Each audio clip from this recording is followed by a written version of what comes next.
Oke, selamat siang. Nama saya Abdullah Muaz Mufli. Dari kelompok Alpha Zero, saya akan mempresentasikan program codingan yang saya pilih, yaitu codingan deep learning yang pertama ya. Oke. Jadi program ini itu adalah sebuah model convolutional neural network yang fully connected convolutional neural network untuk mengklasifikasikan antara gambar bunga dandelion dan juga gambar rumput. Nah, untuk flowchart-nya itu saya buat lebih gampang. Jadi pertama kita mulai, terus kita import library dan data yang dibutuhkan, yaitu library-nya seperti scikit-learn, TensorFlow, Matplotlib, dan lain sebagainya, dan juga data dari foto gambar dandelion dan juga rumput yang sudah disediakan. Lalu yang selanjutnya melakukan data handling dan manajemen, di mana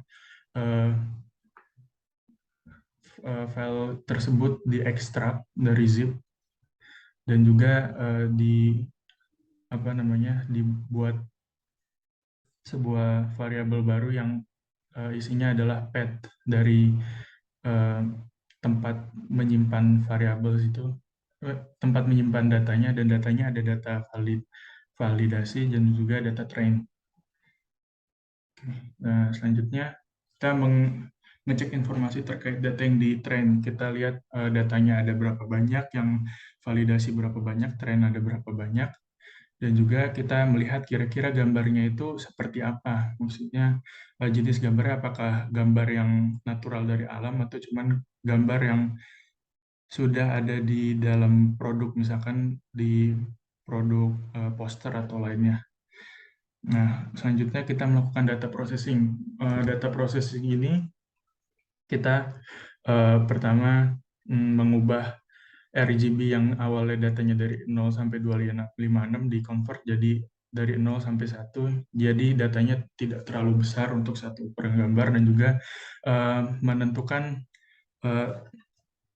besar pixel dari gambarnya, karena bisa saja gambar yang di data gambar yang di-download itu besarnya berbeda-beda, jadi disatukan agar nanti saat di-input ke dalam model tidak error. Nah, selanjutnya kita dari program yang sudah ada dibuat convolutional neural network dengan 5 hidden layer konvolusi dan juga satu layer flatten dan yang terkoneksi, dan juga 2 output. Kenapa 2 output? Karena cuman mengklasifikasikan 2 objek ya. Nah, selanjutnya kita mengompil model dengan optimizer, Adam, dan loss function binary cross entropy. Kenapa digunakan binary cross entropy? Karena balik lagi tadi, karena cuma mengklasifikasikan 2 objek. Lalu untuk trainnya kita menggunakan 20 epoch atau pengulangan, dan validation step-nya 8. Jadi data trainnya itu dibagi jadi 8. Dan dari setiap epoch nanti akan dilakukan beberapa kali validasi, yang berdasarkan data dibagi 8 tadi. Lalu melihat akurasi, yaitu dengan menggunakan ROC curve dan juga AUC. Dan juga saya nanti akan tambahkan tes dan juga validation akurasi dan juga loss. Nah, selanjutnya yang terakhir yaitu membuat prediksi dari model dengan menggunakan library Google Colab Swap. Oke. Selanjutnya yang saya modifikasi dari program ini, yaitu karena saya lihat modelnya sepertinya overfit ya, karena akurasi train sama validasinya sangat jauh, maka saya menggunakan beberapa metode untuk sekiranya bisa mengurangi overfitting yang terjadi. Pertama, saya mengurangi kompleksitas model dengan mengurangi satu layer, lalu saya menggunakan data augment agar model tidak terlalu terbiasa dengan data training. Lalu yang selanjutnya saya menggunakan manual early stopping karena saya nggak tahu masih belum tahu cara melakukan early stopping dengan coding. Jadi saya bikin beberapa model sampai dengan epoch yang lumayan banyak, yaitu 20. Lalu saya mengira-ngira kira-kira pada epoch berapa saya harus berhenti agar modelnya memiliki akurasi tes dan juga akurasi validation yang selisihnya sangat sedikit agar lebih efektif modelnya. Nah, selanjutnya ini adalah codingan dari eh, model yang pertama kali saya dapat. Jadi pertama dia bikin convolutional 2D dan juga max pooling dengan activation relu dan input shape-nya yang tadi saya bilang itu 224 kali 224 dan sebelumnya udah sudah dilakukan data di data eh, management. Nah, selanjutnya di sini dibuat layer kedua, layer ketiga, layer keempat, sampai layer kelima. Dan setelah layer kelima, selanjutnya di flatten dan juga di dense. Dense-nya 512 dan juga di output layer menggunakan activation sigmoid karena hanya dua outputnya. Nah, selanjutnya di-compile dengan binary cross entropy. Dan untuk di model trainingnya menggunakan epochnya 20 dan juga validation-nya 8. Nah, selanjutnya adalah demonstrasi kedua. Jadi yang ini kompleksitas modelnya saya kurangi satu layer. Selanjutnya epochnya masih 20, saya coba 20. Nah, demonstrasi model yang ketiga itu saya bikin data augment. Jadi pertama saya bikin input layer, terus augment di sini. Di sini saya melakukan data augment yang berupa random flip, random rotation, dan random zoom. Jadi nanti datanya bakalan gambarnya bakal keputar-putar yang mau di train. Terus selanjutnya layernya sama seperti sebelumnya, cuma 4. Dan juga di sini epochnya saya coba 20 karena saya ingin melihat dulu kira-kira bakal seperti apa grafik loss dan akurasinya. Nah, yang terakhir adalah saya melakukan early stopping. Early stoppingnya ini saya cuman ini mengubah epochnya yang tadinya 20 jadi 15 karena dari grafiknya itu saya melihat kalau misalkan saya menggunakan epochnya 15 di saat epoch tersebut selisih akurasi antara model dan juga antara training dan validation itu kecil. Selanjutnya ini adalah prediksi. Jadi setelah semua itu ini melakukan prediksi menggunakan library itu ya, Google Colab. Jadi tinggal diimport aja fotonya. Nah, ini berhasil ya, dandelion. Dan ini grass rumput. Nah, ini adalah perbandingan hasil akurasi ROC curve dan juga AUC.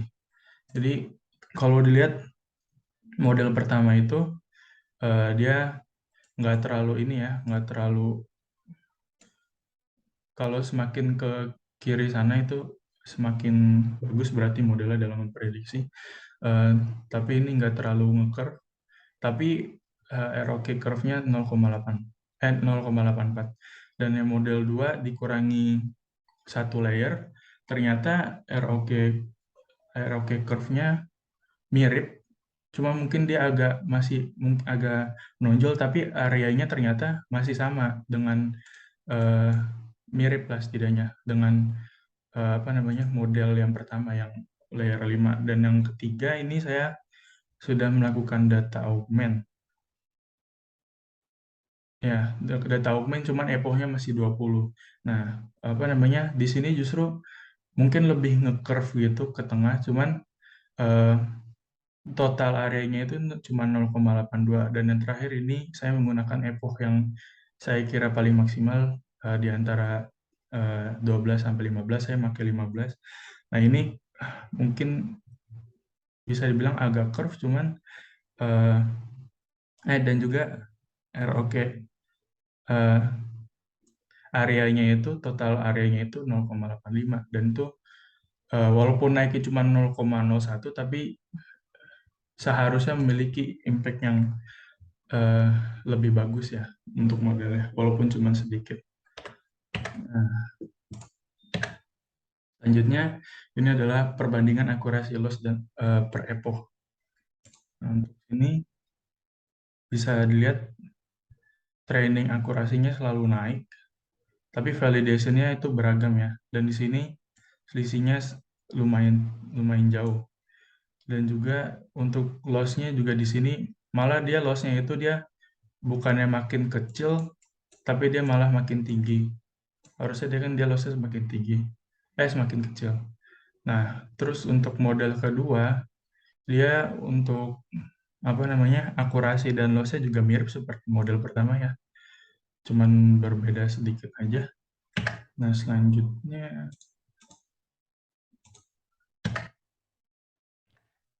nah ini yang saya coba tadi menggunakan data augment. Di sini bisa dilihat eh, tidak terlalu se ekstrim ini ya apa namanya selisihnya di sini di bagian sini. Cuman kalau epochnya itu makin banyak, justru akurasinya itu dia makin makin ngaco ya selisihnya.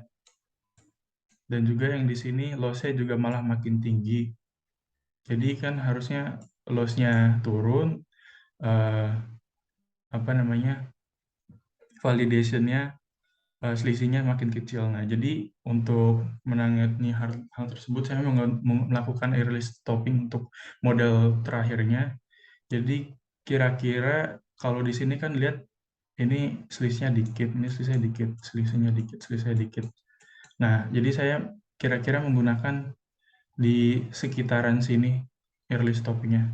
Dan yang saya pilih itu 15 dan bisa dilihat di sini eh, nggak terlalu ekstrim seperti yang ada di model sebelum-sebelumnya dan juga loss-nya juga ikutan turun.